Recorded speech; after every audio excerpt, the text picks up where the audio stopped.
Hello दोस्तों, स्वागत है आप सभी के आपके अपने चैनल पवन स्मार्ट स्टडी पर। तो आज के इस वीडियो में लेकर आ गए हैं दोस्तों जैक बोर्ड क्लास 9th जो आप लोग का 6 मार्च को एग्ज़ाम होने वाला है।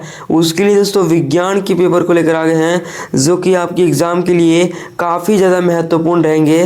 तो अंत तक बनेगा वीडियो में, है ना। वीडियो को ज़रा भी स्किप नहीं कीजिएगा क्योंकि दोस्तों ये जो क्वेश्चन लेकर आए हैं ये आपके वैसे क्वेश्चन लेकर आ गए हैं जो कि आपके एग्ज़ाम में पूछे जाएंगे। ठीक है, तो अगर आपको वीडियो पसंद लगेगी तो वीडियो को लाइक कर चैनल को सब्सक्राइब जरूर कर लीजिएगा। चलिए शुरू करते हैं आज की इस वीडियो को। तो देख लीजिए दोस्तों, कुछ इसी प्रकार का आप लोग को पैटर्न जो है ना देखने को मिलेगा, है ना। और नीचे स्क्रॉल कीजिएगा तो देख लीजिए पहले क्वेश्चन आप लोग का यहाँ है।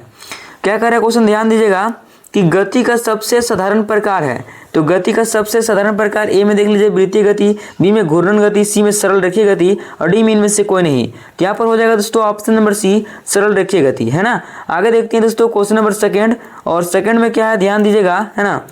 क्या कि शून्य यानी जीरो का मान हो सकता है दूरी का, विस्थापन का या फिर ए और बी दोनों। तो यहाँ पर दोस्तों ऑप्शन नंबर सी हो जाएगा ए और बी दोनों का, है ना। आगे बढ़ते हैं, आगे देख लीजिए दोस्तों क्वेश्चन नंबर 3। और 3 में क्या है, ध्यान दीजिएगा दोस्तों कि कौन ग्राफ असमान चाल को दर्शाता है। तो देख लीजिए समान चाल को दर्शा रहा है दोस्तों, ये भी समान चाल का, लेकिन दोस्तों यहाँ समान चाल को दर्शा दिया तो ऑप्शन नंबर सी इसका करेक्ट आंसर हो जाएगा, है ना। आगे देख लीजिए क्वेश्चन नंबर 4। और 4 में क्या है, ध्यान दीजिएगा दोस्तों कि निम्न में, है ना, निम्न में किसे जड़त्व का नियम भी कहते हैं। तो दोस्तों ए में देख लीजिए गति के प्रथम नियम को, बी में है गति के दूसरे नियम को, सी में है गति के तीसरे नियम को और डी में इनमें से कोई नहीं। यहाँ पर दोस्तों जड़त्व के नियम की बात कर देगा तो गति के प्रथम नियम को जो है जड़त्व के नियम कहा जाता है, ऑप्शन नंबर ए हो जाएगा। आगे देख लीजिए दोस्तों क्वेश्चन नंबर 5। और 5 में क्या है, ध्यान दीजिएगा कि 24 kg द्रव्यमान की वस्तु पर, है ना, 96 न्यूटन का बल लगाने से उत्पन्न त्वरण होगा। तो दोस्तों हम क्या करेंगे, 96 में जो है ना 24 से भाग दे देंगे, 24 का हो जाएगा 96 यानी 4 मीटर प्रति सेकेंड स्क्वायर। ठीक है, तो ऑप्शन नंबर सी इसका करेक्ट आंसर हो जाएगा, है ना। आगे देख लीजिए दोस्तों क्वेश्चन नंबर 6। और 6 में क्या है कि किलोग्राम मीटर प्रति सेकंड मात्रक है, किसका मात्रक है, बल का है, संवेग का है, त्वरण का है, इनमें से कोई नहीं। दोस्तों किलोग्राम मीटर प्रति सेकंड जो है संवेग का है, ऑप्शन नंबर बी इसका करेक्ट आंसर हो जाएगा, है ना। आगे देखते हैं क्वेश्चन नंबर 7। और 7 को देख लीजिए क्या है क्वेश्चन, ध्यान देंगे कि सार्वत्रिक गुरुत्वीय स्थिरांक को दर्शाते हैं। तो दोस्तों जी से, है ना, बिगेस्ट जी यानी कि बड़ा जी से दोस्तों ऑप्शन नंबर 20 का करेक्ट आंसर हो जाएगा। आगे देख लीजिए दोस्तों क्वेश्चन नंबर 8। देख लीजिए क्या है, चंद्रमा पर 6 kg द्रव्यमान की वस्तु का भार कितना होता है, होगा कितना होगा। तो याद रखेंगे दोस्तों 9.8 न्यूटन, ऑप्शन नंबर ए इसका राइट आंसर हो जाएगा, है ना। आगे देख लीजिए दोस्तों क्वेश्चन नंबर 9। और 9 में क्या है कि जूल प्रति सेकंड किसका मात्रक है। दोस्तों ये जो है कार्य का है, ऊर्जा का है, शक्ति का है कि वेग का है। तो याद रखेंगे शक्ति का होता है, ठीक है ना। और शक्ति का एक और मात्रक होता है वाट, है ना, याद रखेंगे। चलिए आगे बढ़ते हैं दोस्तों क्वेश्चन नंबर 10। और 10 में क्या है कि 1 kg की वस्तु को कितनी ऊंचाई तक उठाने में 9.8 जूल ऊर्जा व्यय होगी। ठीक है, तो क्या हो जाएगा दोस्तों, तो 1 मीटर हो जाएगा, ऑप्शन नंबर सी इसका राइट आंसर हो जाएगा, है ना। आगे देखते हैं 11 नंबर क्वेश्चन। ध्यान देंगे कि यदि किसी वस्तु का संवेग दूना कर दिया जाए तो उसकी गतिज ऊर्जा हो जाती है। ए में देख लीजिए दूना दिया है, बी में आधा है, सी में 4 गुना है और डी में है 1/4। इसका आंसर हो जाएगा ऑप्शन नंबर सी दोस्तों 4 गुना, है ना। आगे देख लीजिए दोस्तों क्वेश्चन नंबर 12। और 12 में क्या है, ध्यान देंगे कि तरंगे किसका स्थानांतरण करती है। ए में द्रव्यमान, बी में वेग, सी में तरंगदैर्घ्य और डी में ऊर्जा।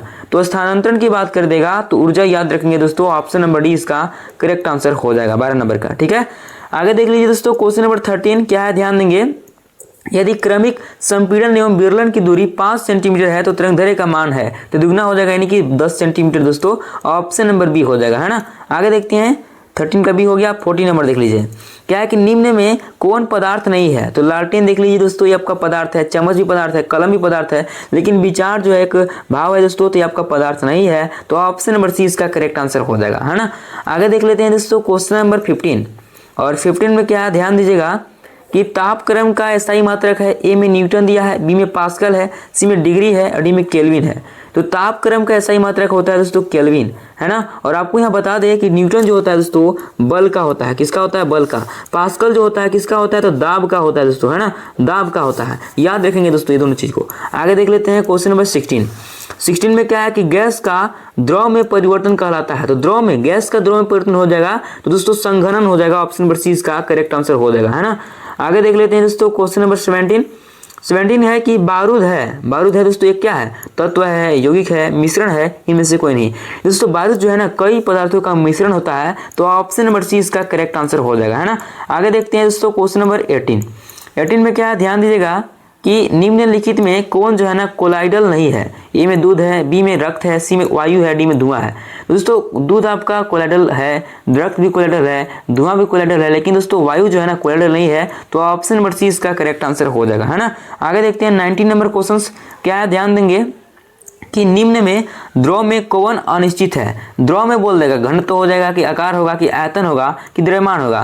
दोस्तों अनिश्चित आकार जो होता है, आकार होता है दोस्तों, ऑप्शन नंबर बी इसका करेक्ट आंसर हो जाएगा, है ना। द्रव में दोस्तों आकार जिस बर्तन में रख देंगे उसी आकार का धर लेगा, ठीक है। तो ये आपका ऑप्शन नंबर बी हो जाएगा। आगे देख लीजिए दोस्तों क्वेश्चन नंबर 20 नंबर में है कि निम्न में कौन जो है ना द्विपरमाणुक है। तो द्विपरमाणुक दोस्तों Na है यानी सोडियम, Cl यानी क्लोरीन, है ना, C में एल्युमिनियम है, D में मैग्नीशियम है। तो दोस्तों यहाँ पर हो जाएगा क्लोरीन, Cl2 होता है ना, तो ऑप्शन नंबर यहाँ पर बी इसका करेक्ट आंसर हो जाएगा। आगे देख लीजिए दोस्तों 21 नंबर क्वेश्चन क्या है कि SO2 के एक अणु में सल्फर एवं ऑक्सीजन के भार का अनुपात होता है ना। तो याद रखेंगे दोस्तों, तो 1:1, इसको आप लोग निकालेंगे तो 1:1 ही आएगा, ठीक है।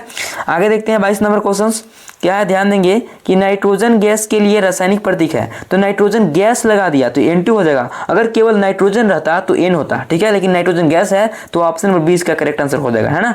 आगे देखते हैं, आगे आप लोग का 23 नंबर क्वेश्चन देख लीजिए क्या कि 0.5 मोल जो है ना CO2 का द्रव्यमान है तो 22 ग्राम हो जाएगा दोस्तों, अगर इसको निकालते हैं तो ऑप्शन नंबर ए इसका करेक्ट आंसर हो जाएगा, है ना। चलिए आगे बढ़ते हैं।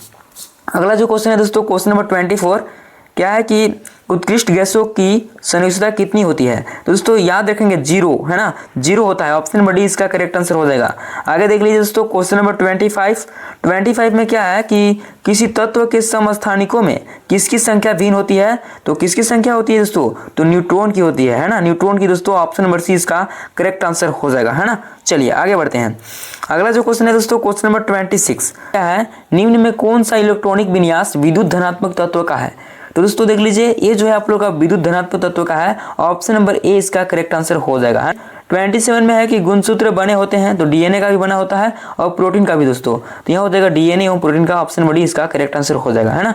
आगे देख लेते हैं 28 नंबर क्वेश्चन क्या है कि प्रोटीन संश्लेषित होती है, ठीक है, तो राइबोसोम पर, केंद्रक में, गोल्जी उपकरण में, माइटोकॉन्ड्रिया में। तो यहाँ पर दोस्तों आप लोग हो जाएगा राइबोसोम पर दोस्तों, ऑप्शन नंबर ए इसका राइट आंसर हो जाएगा, है ना। आगे देख लेते हैं 29 नंबर क्वेश्चन देख लीजिए क्या कि कोशिका का अपशिष्ट निपटाने वाला तंत्र है। तो ए में देख लीजिए प्लास्टिड दिया है, बी में लाइसोसोम है, सी में माइटोकॉन्ड्रिया है और डी में दोस्तों आप लोग का दिया है इनमें से कोई नहीं। तो यहाँ पर 29 का हो जाएगा, क्या हो जाएगा, ऑप्शन नंबर बी लाइसोसोम दोस्तों, है ना। आगे बढ़ते हैं। अगला जो क्वेश्चन है क्वेश्चन नंबर 30 क्या है कि एक संयोजी ऊतक है, ए में रक्त, बी में अस्थि, सी में कंडरा, डी में इनमें से सभी। तो यहाँ पर दोस्तों संयोजी ऊतक की बात करें तो सभी हो जाएगा, है ना, सभी हो जाएगा, ऑप्शन नंबर डी इसका करेक्ट आंसर हो जाएगा। आगे देख लीजिए दोस्तों क्वेश्चन नंबर 31 है ना, क्या है कि रक्त के तरल भाग, है ना, रक्त के तरल भाग की बात कर देगा तो याद रखेंगे दोस्तों प्लाज्मा, ऑप्शन नंबर ए इसका करेक्ट आंसर हो जाएगा, है ना। आगे देख लीजिए दोस्तों क्वेश्चन नंबर 32 क्या है कि असमतापी जंतु है, ए में मगरमच्छ, बी में छिपकली, सी में सांप और डी में इनमें से सभी। तो असमतापी जंतु की बात कर दिया, है ना, तो इनमें से सभी इसका राइट आंसर हो जाएगा दोस्तों, ऑप्शन नंबर डी, है ना। आगे देख लीजिए दोस्तों क्वेश्चन नंबर 33 क्या है कि मछली के हृदय में कितने कक्ष होते हैं। तो दोस्तों 2 कक्ष होते हैं, 3 कक्ष होते हैं, 4 कक्ष होते हैं, 0 होते हैं। तो दोस्तों 2 कक्ष होते हैं, ऑप्शन नंबर ए इसका राइट आंसर हो जाएगा, है ना। आगे देख लीजिए 34 नंबर क्वेश्चन क्या है कि आर्थ्रोपोडा समूह का एक जंतु है। तो ए में घेंगा देख लीजिए, ए में घेंगा दिया है, बी में जोंक है, सी में केकड़े है, डी में से कोई नहीं। तो दोस्तों आर्थ्रोपोडा समूह का जंतु पूछा है, ठीक है, तो क्या हो जाएगा दोस्तों, तो यहाँ पर आप लोग का हो जाएगा केकड़े हो जाएगा, है ना, ऑप्शन नंबर सी इसका राइट आंसर हो जाएगा। आगे देख लेते हैं 35 नंबर क्वेश्चन देख लीजिए क्या है कि सजीवों की मौलिक इकाई है। तो यहाँ पर आपका ऑप्शन है ए में अणु, बी में अंग, सी में ऊतक, डी में कोशिका। तो कभी भी याद रखिएगा सजीवों की मौलिक इकाई, रचनात्मक इकाई, क्रियात्मक इकाई, तो कोशिका इसका राइट आंसर हो जाएगा दोस्तों, ऑप्शन नंबर डी, है ना। और कोशिका की खोज किसने की, तो रॉबर्ट हुक, कब दोस्तों 1665 ईस्वी में, ये भी आप लोग याद रखेंगे। और यहाँ से एक और क्वेश्चन बनता है कि जीवित कोशिका की खोज किसने की, दोस्तों एंटोन वान लीeuwenhoek 1674 ईस्वी में किए थे, ठीक है। ये दोनों क्वेश्चन में आ सकता है, ठीक है ना। आगे बढ़ते हैं। अगला जो क्वेश्चन है दोस्तों क्वेश्चन नंबर 36 क्या है कि जिन रोगों की अवधि कम होती है उन्हें कहते हैं तीव्र रोग कहते हैं, दीर्घकालिक रोग कहते हैं, ए और बी दोनों, या फिर इनमें से कोई नहीं। तो यहाँ पर दोस्तों आप लोग का हो जाएगा तीव्र रोग, अवधि कम होती है तीव्र रोग, है ना। अगर दोस्तों दीर्घकालिक रोग कहने का मतलब कि दम बहुत ज़्यादा समय तक रहेगा, ठीक है ना। यहाँ पर तीव्र रोग हो जाएगा ऑप्शन नंबर ए। आगे देख लेते हैं 37 नंबर क्वेश्चन देख लीजिए।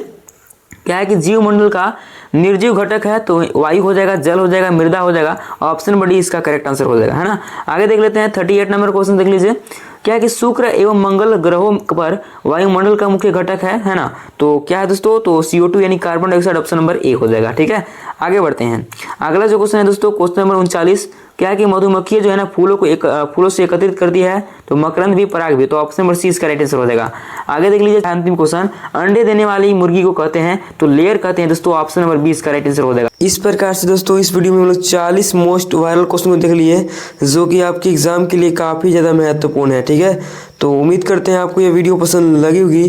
तो वीडियो पसंद लगी होगी दोस्तों तो वीडियो को लाइक कर, चैनल को सब्सक्राइब जरूर कर लीजिएगा और अपने दोस्तों के पास शेयर कर दीजिएगा, ठीक है। और हाँ दोस्तों, अभी तक आप टेलीग्राम चैनल, व्हाट्सअप चैनल पर नहीं जुड़े हैं तो हाँ जुड़ जाइएगा, उसका लिंक आपको डिस्क्रिप्शन बॉक्स में मिल जाएगा, ठीक है। चलिए मिलते हैं नेक्स्ट वीडियो के साथ, तब तक के लिए जय हिंद, जय भारत।